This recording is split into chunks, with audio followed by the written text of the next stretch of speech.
Your relationships are your currency, and your reputation is built on upon every closeout, from how a team finishes your punch to your turnover and warranty. They determine whether you're going to be invited back to the table. Hello, hello. Ginny Bolling here with Pivotal REI, the real estate investing podcast. And that's brought to you by Pivotal Real Estate Investments.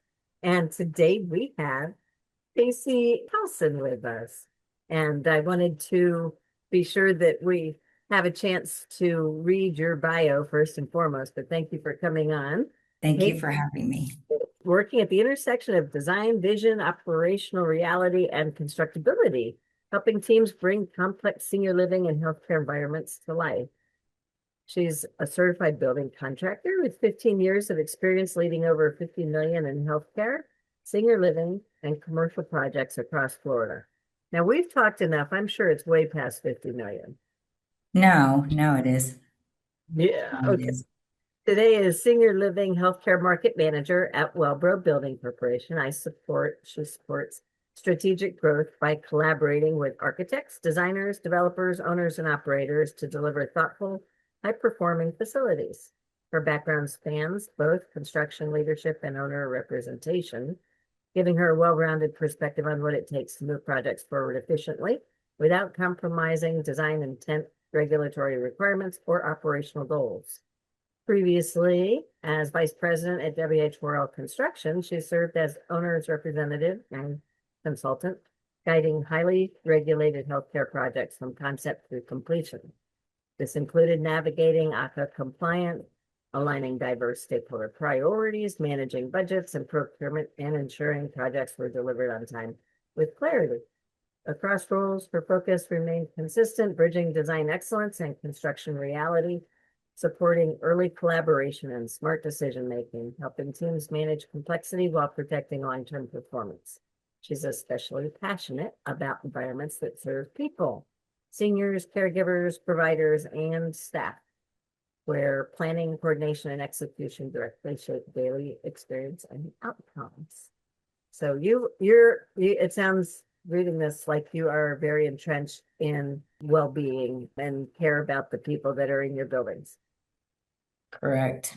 Yeah. Yes, well, it's about your mother, your grandmother, your grandfather, your loved ones Right. and their care.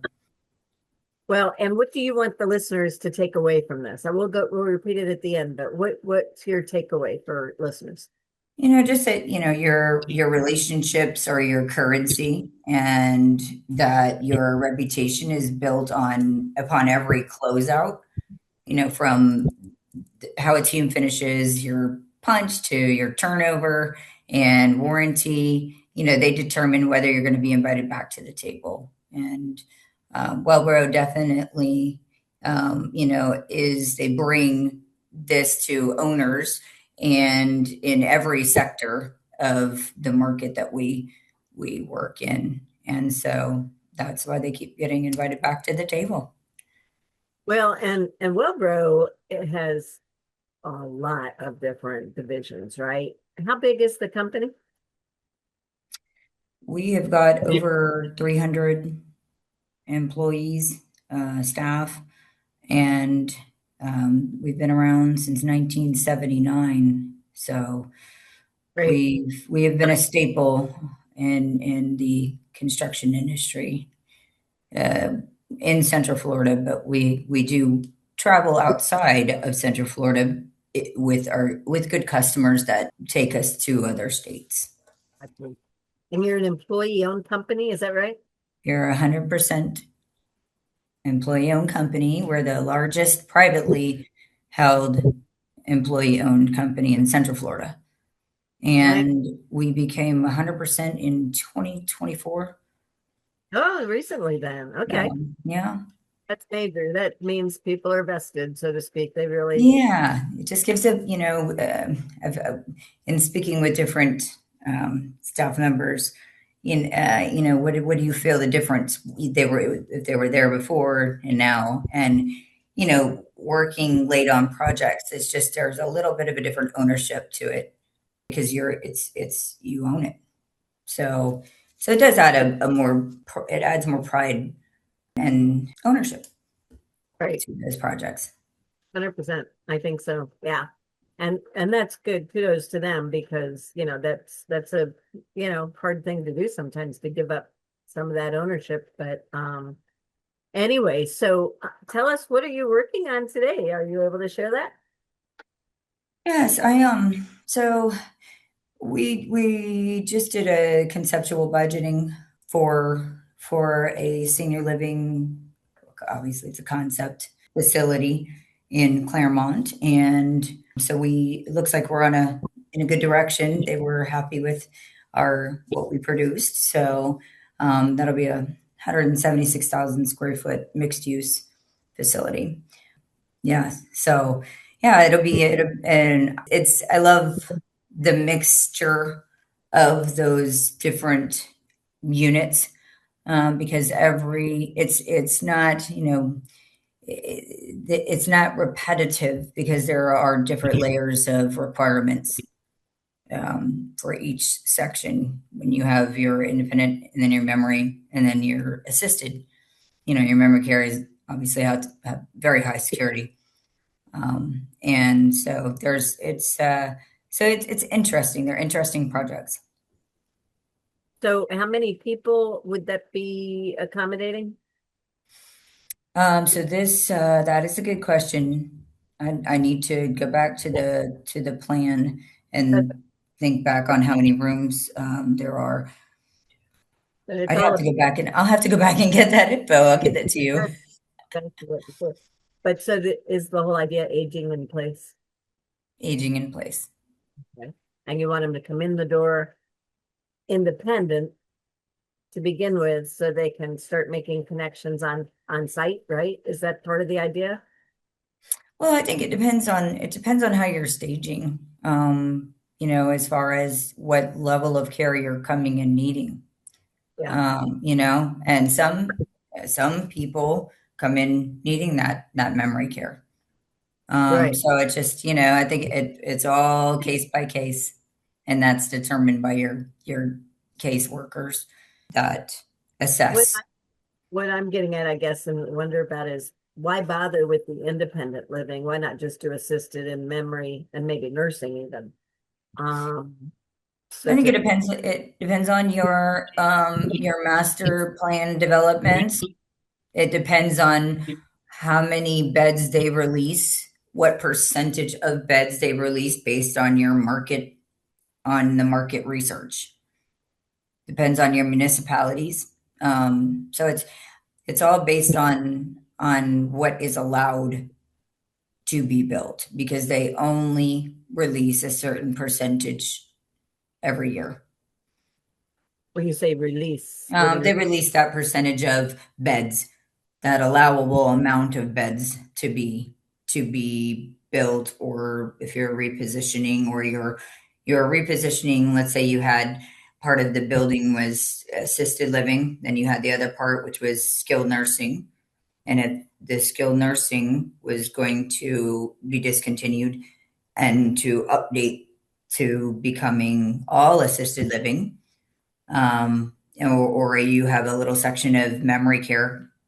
So it's just a repositioning their business, and what is the market? What is the market?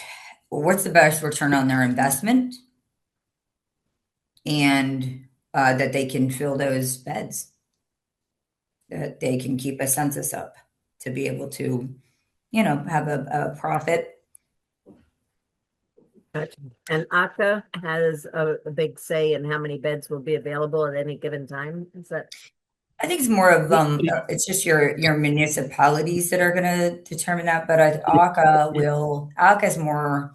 They're going to look at, once it's been determined, they're going to look at, are you in compliance? They're more in the plans and construction, and they're looking at compliance. are they the ones that do the inspections too? They do.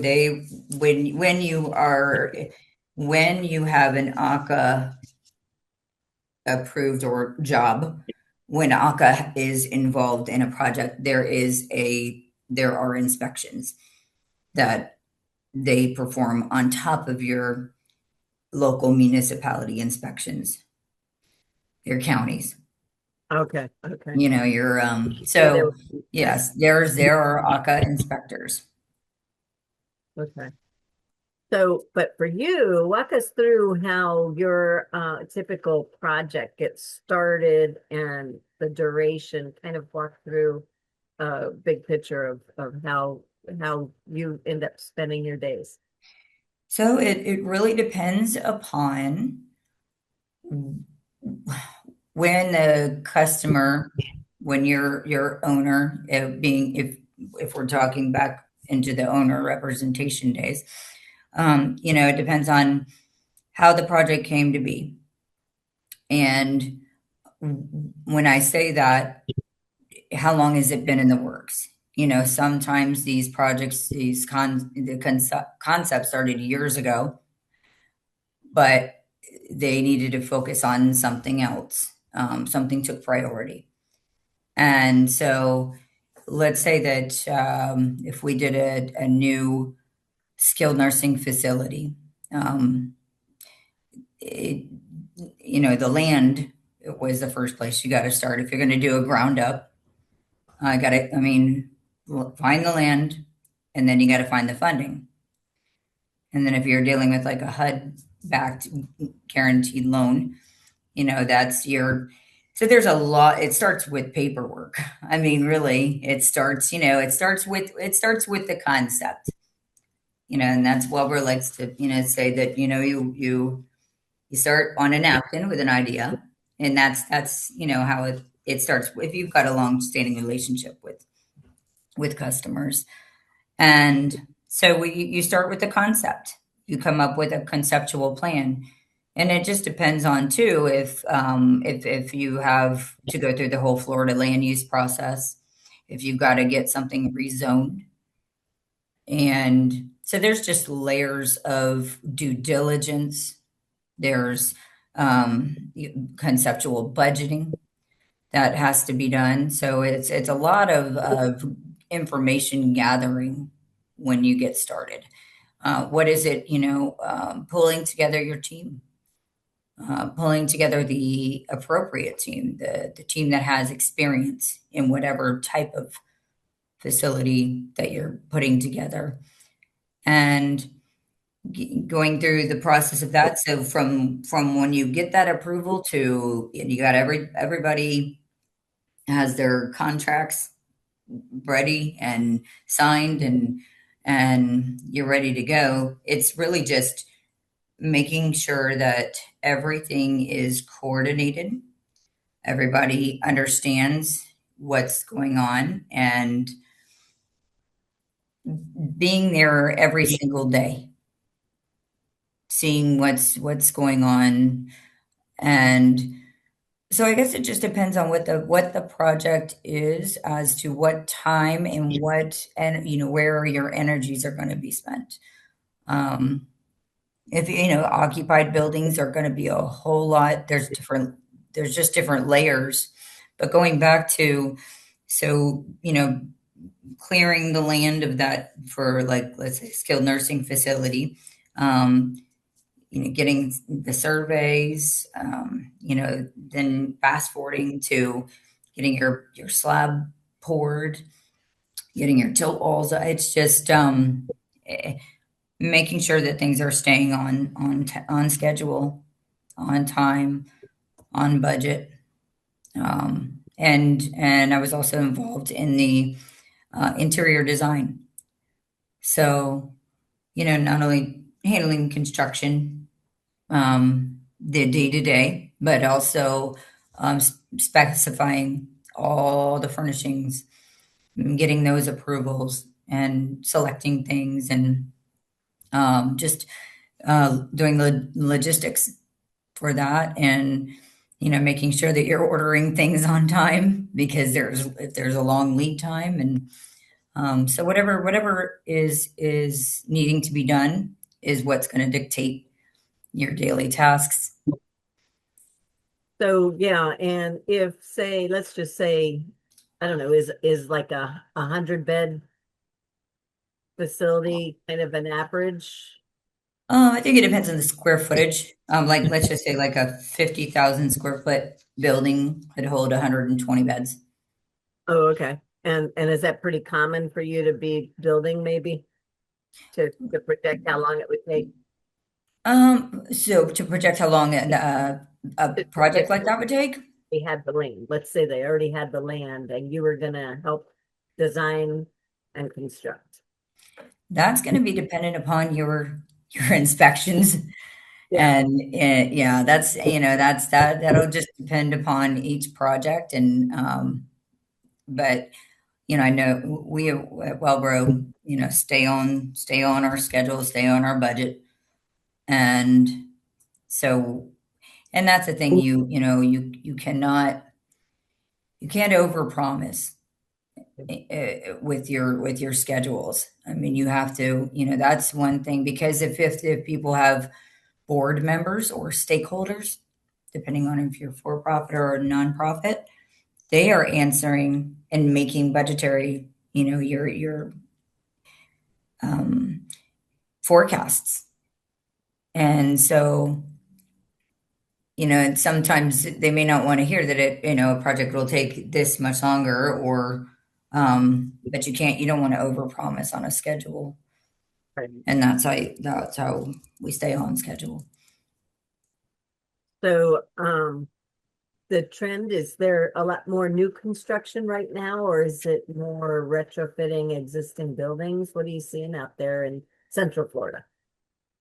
So I think it's mixed. There is a lot of repositioning, and if owners are not able to build ground up, maybe they don't have the land, maybe they don't have the budget, but they want to be competitive in the market. So they are updating their physical therapy areas, their occupational therapy areas, maybe adding a nice fitness gym, or updating a fitness gym, adding a pub, because the baby boomers are more about happy hour than is it Generation X that was before the boomers? I think so, yeah. Okay, so I think Generation X is what I'm real crazy about the pubs as the boomers are. So so being able to reposition and not build, that can at least be competitive. But the demand is definitely there for the new facilities, memory cares and assisted livings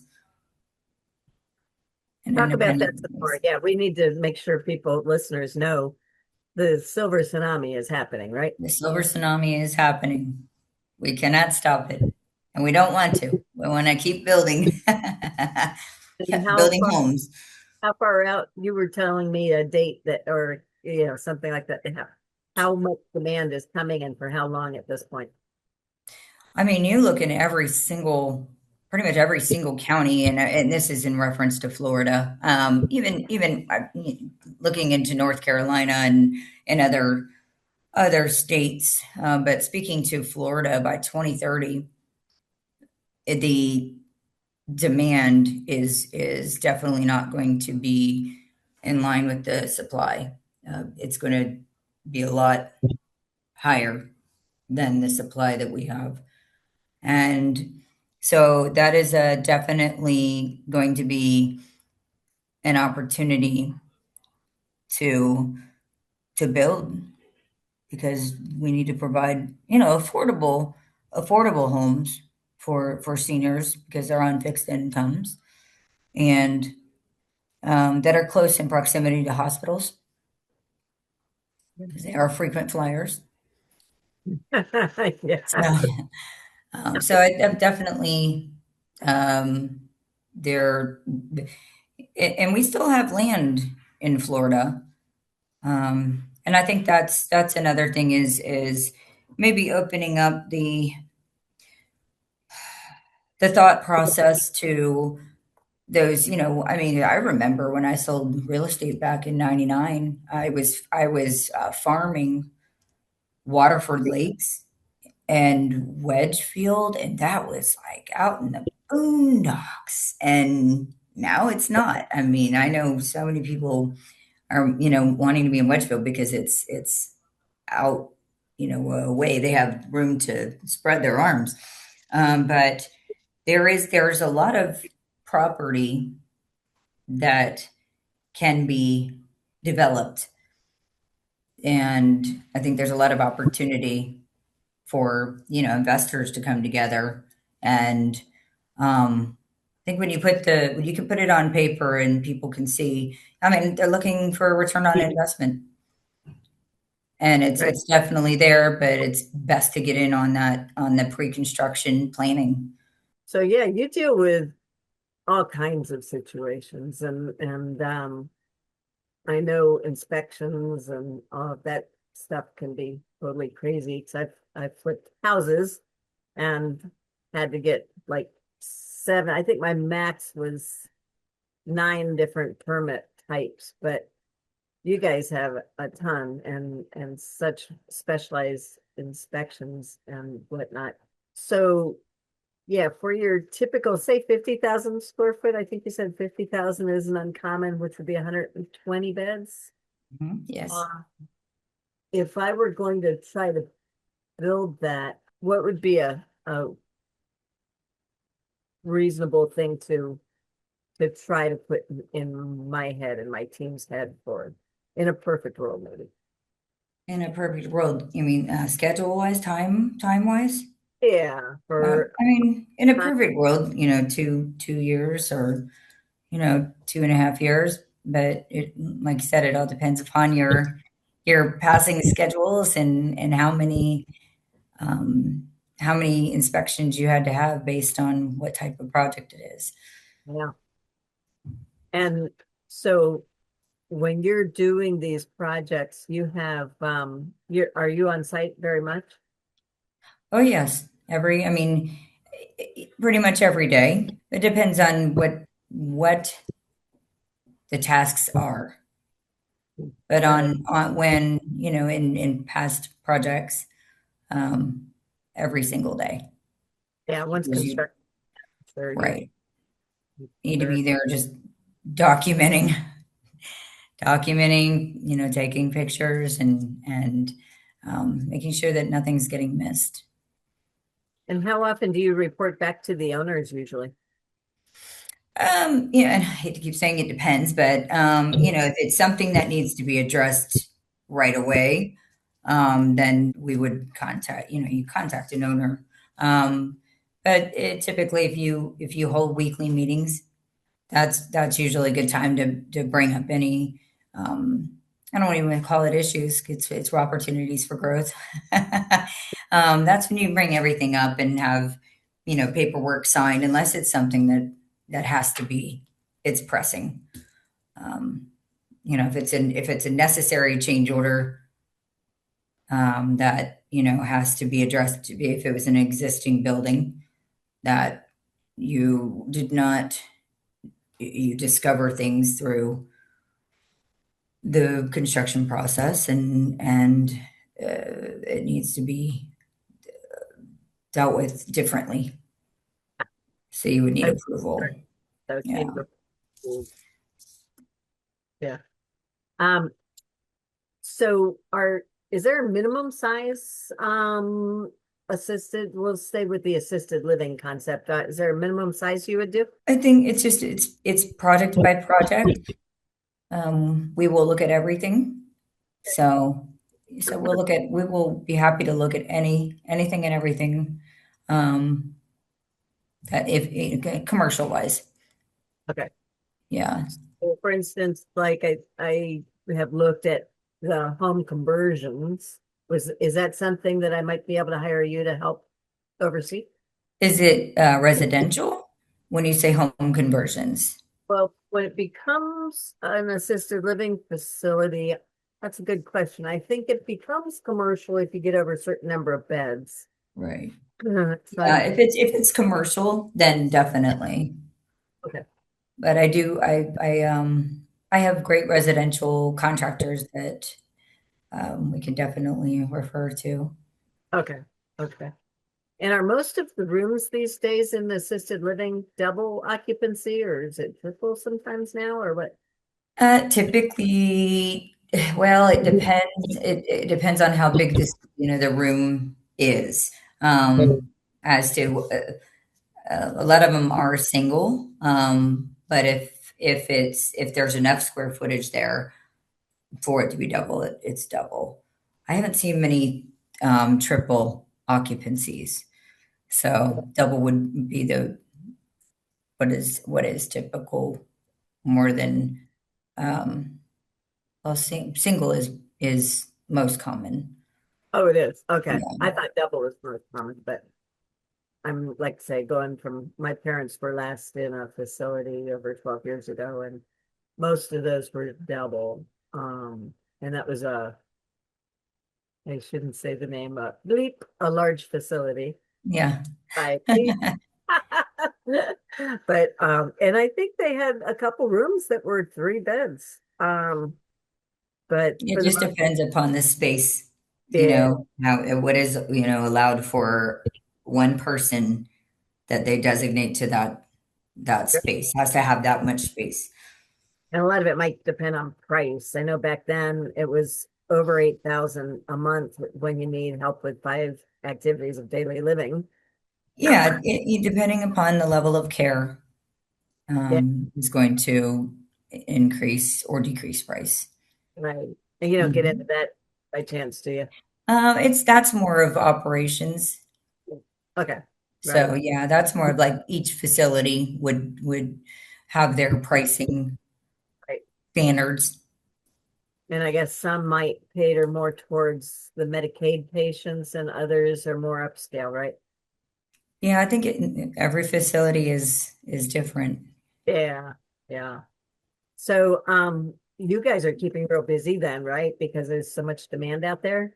Yeah, I mean, if you look at by 2030, over 25% of Florida's population will be 65, and I don't want to say older, I say wiser, Ah, 65 and wiser, with the 85 plus, demographic doubling by 2035. So if you look at it requiring like 36,000 to 54,000 new specialized senior housing units. So it's definitely the demand is there. We that's just by the need year to create the 2030. supply. Yeah, yeah, yeah, big time. That's just in Central Florida. That's in Florida, in Florida. in in Florida Okay. as a whole. And that's a lot. That's a lot. It's good. It's I mean it's good if we can get the supply built Yeah. And and that affordably. probably help open up some of the housing supply too. Right, right. I mean, realtors are gonna stay in business. Right. Well, so what is the age most people are when they come over to assisted? Let's say assisted. I know it's different for assisted nursing and independent, but what do Say you average is like 80, 81. okay. And then any idea how long they're there before they end up needing memory? I'm sure that's always different. It's all in how you stage. It is person by person Yeah. because some of us uh, physically need more help and some of us mentally need more help depending on how our genetic Yeah. predisposition is. And yeah, so I think I don't think there's a formula that you can really put on it, as to what care is going to be needed. Just that, can you provide that care Yeah. with, the types of units you have and how long they're occupied. And can you share with us some of the trends going on with the newer construction? What are they including? So because the boomers are the largest demographic that are moving into these types of facilities. They like happy hour. They like that hospitality meets healthcare, and that is the intersection of senior living. So that more of that resort feel, the pickleball, the dog park, because I've seen a lot more dogs in the recent years than ever in the past. So that's important. The fitness center, a nice fitness center, lap pools, occupational therapy, nice occupational therapy centers, nice physical therapy centers because everybody's getting physical therapy, and just treatments, wellness. I think there's a large influence on what is important and what's being put in design on wellness. So when you have just when it's a, stay in place, you have everything you need right there, the convenience of having everything that you need right there, and it feeling like you're at a resort.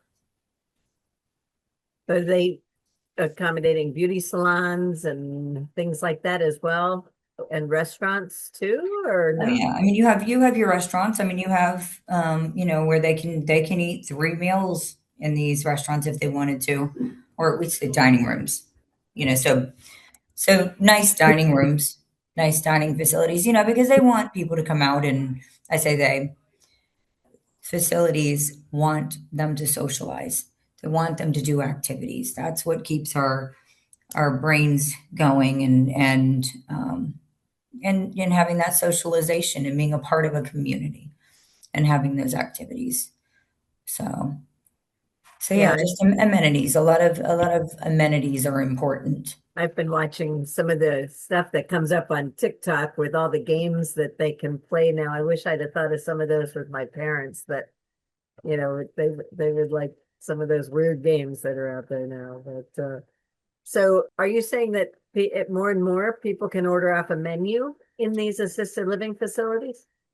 They have like predetermined menus, and you can choose what it is that you're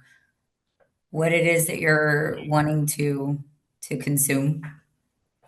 That's great. I think it's really important that they get more and more flexible on this kind of thing. And so why don't you share again what your takeaway is for the listeners?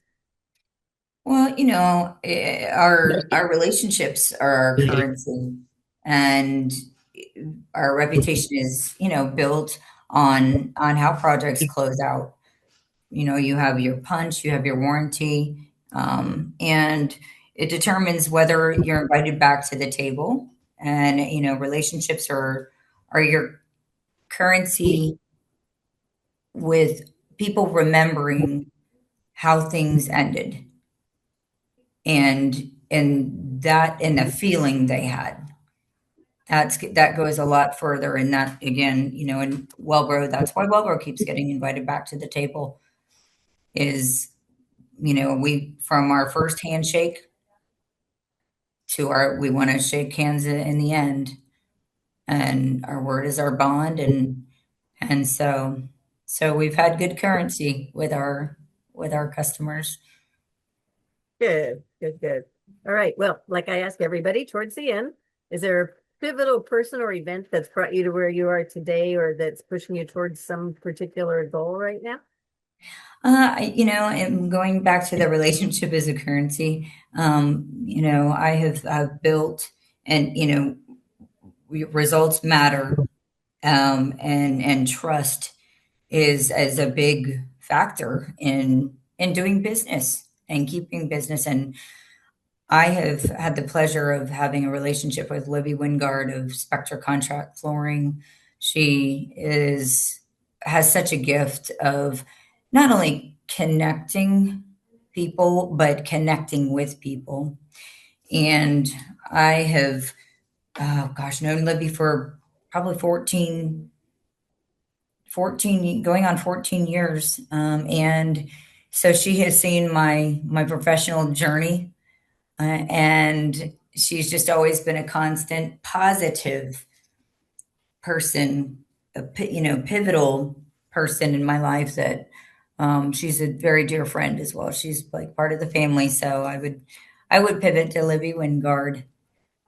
All right. Well, and as we do with this show, we have a local legends and pivotal person series. So when somebody is named as a pivotal person, either you can call them and let them know you nominated them, or we can and say that you nominated them. And if they come on the show, they get promoted as a pivotal person. They go in our newsletter forever as a pivotal person, and they get a lapel pin that says they're a pivotal person. So we Um, will talk about how we're going to tell Libby. I am a member of Crew, like you are, work for yes. Real Estate Women, which is a great organization.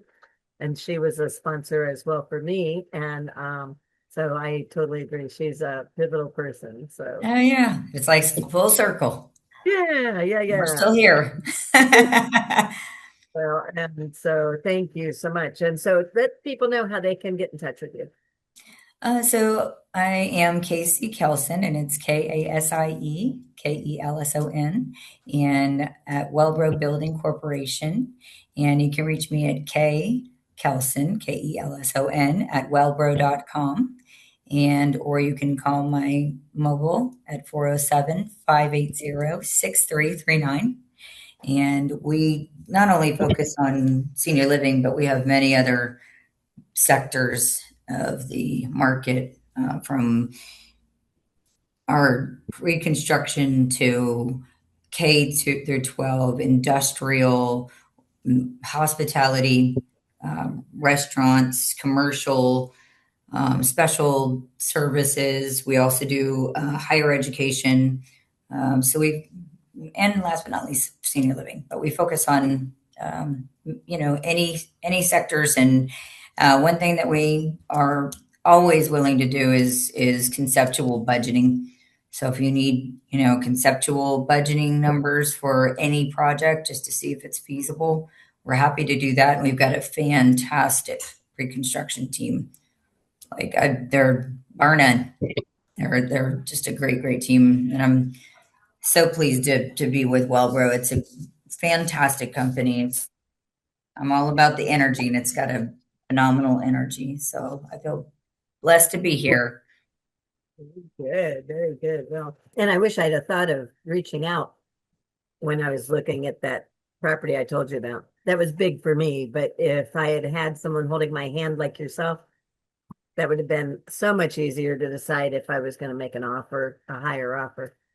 Right. That's yeah. We'll look at that too. But you know what? We're here now, Yep. and it's all about timing. Yep. So we'll I have a feeling, Jenny, we'll be working together, on projects here coming up. Yeah, I hope so. It'd be great. Yeah. Yes. Thank you. I appreciate you coming on this show. Your show notes, your contact information will be there on the YouTube channel. And I think it is available on iTunes and Spotify, but in any case, we will make sure that people can find you. Great. Thank you so much. I appreciate your time, and thank you to all the listeners, and everybody get out there and build and do it well.